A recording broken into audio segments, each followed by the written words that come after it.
আমরা দেশ থেকে বেরোই, আমরা মনে করি প্রবাসে আসলে অনেক টাকা ইনকাম করব, বা ইউরোপের কোনো দেশে, এশিয়ার কোনো দেশে। এটি আমরা কখনো চিন্তা করি না কোনো লোক, যে আমি একটা এক্সপিরিয়েন্স গুছাই, বা আমি একটা কাজের দক্ষ আমি হই, আমি একটা সার্টিফিকেট গোছাই।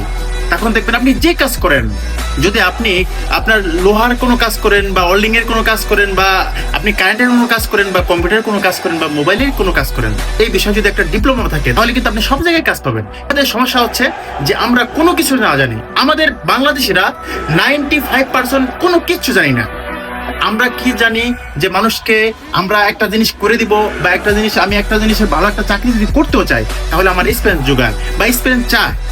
আমাদের যদি এক্সপিরিয়েন্স না থাকলে আমরা কাজ পাবো কোথা থেকে ভাই?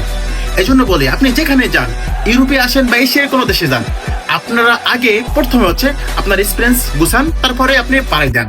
বিশেষ করে না, এক্সপিরিয়েন্স গুছান, দেখবেন আপনি প্রত্যেকটা জায়গায় আপনি ভালো অঙ্কের টাকা ইনকাম করতে পারবেন এবং ভালো কিছু করতে পারবেন।